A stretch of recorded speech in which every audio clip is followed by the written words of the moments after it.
Hai Adik-adik, kembali lagi dengan Kak Rina di Online Class 101. Kali ini kita akan belajar Bahasa Indonesia untuk kelas 3 tema 1. Di subtema 1, ciri-ciri makhluk hidup. Di pembelajaran 4 kali ini kita akan belajar mengenai bermain kuda-kudaan. Ini ada di halaman 32 sampai dengan 34.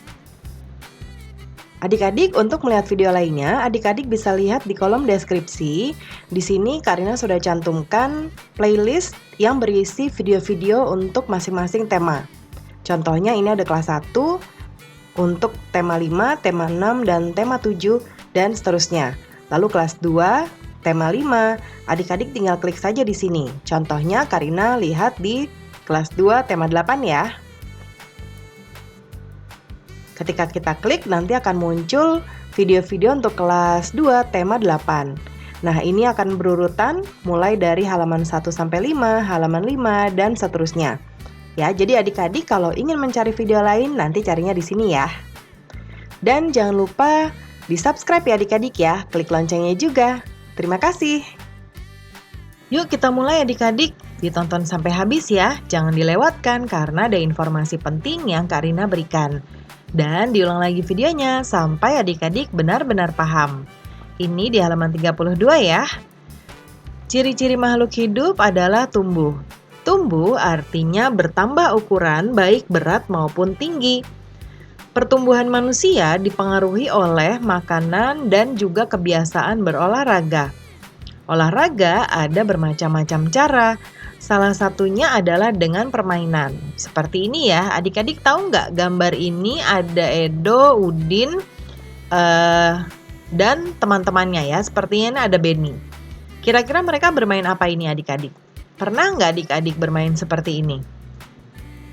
Nah, kita lihat ya.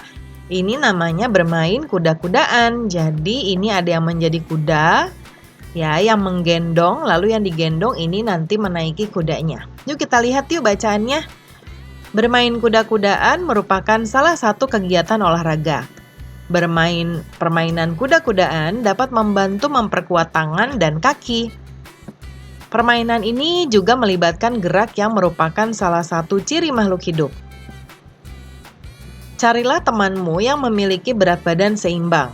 Lalu tentukan terlebih dahulu yang akan menjadi penunggang dan menjadi kuda. Ya, nih kita lihat di gambar. Ini yang jadi kuda, ini yang jadi penunggang.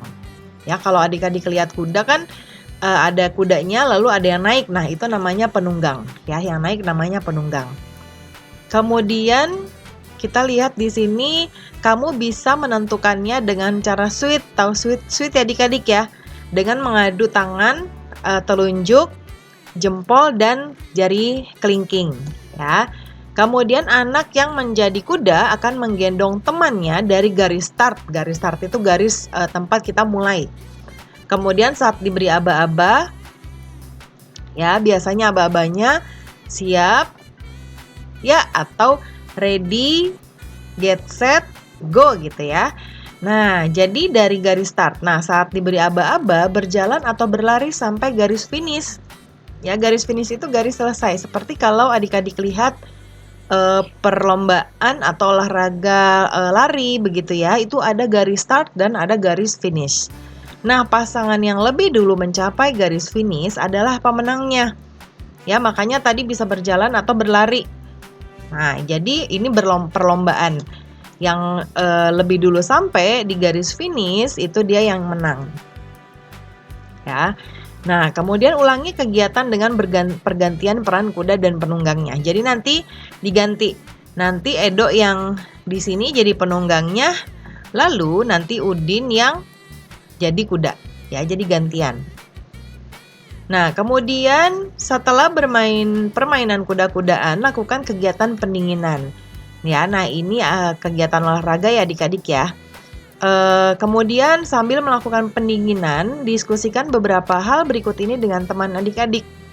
Ya, yang pertama, mengapa permainan kuda-kudaan dapat membantu memperkuat tangan dan kaki? Karina jawab di sebelah kanan. Kita lihat di teks ya.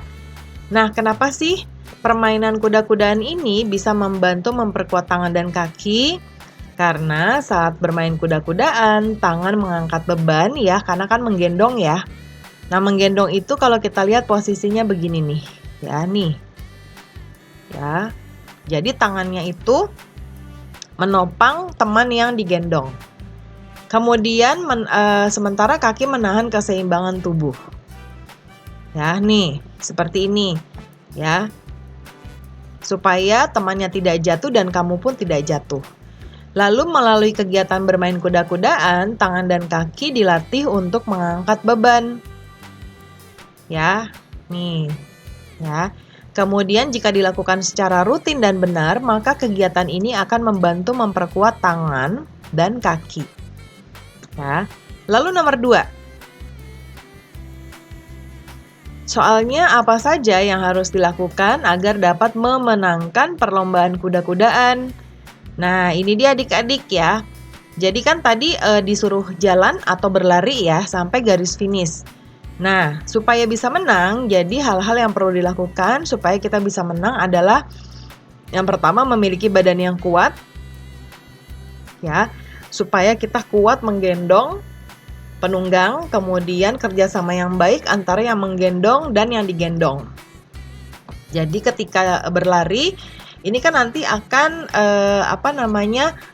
ikut di atasnya ya adik-adik ya. Jadi dia juga harus pertama menjaga keseimbangan.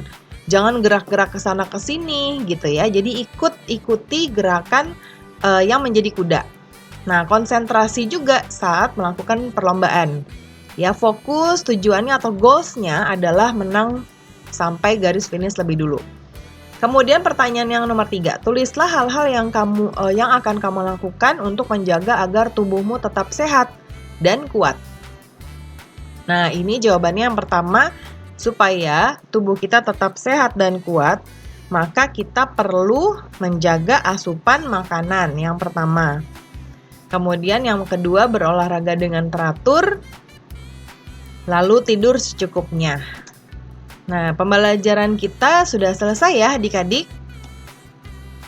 Terima kasih sudah menonton sampai akhir. Mohon dimaafkan apabila ada kesalahan dalam perkataan maupun dalam materi yang diberikan. Sampai jumpa di video berikutnya. Dadah!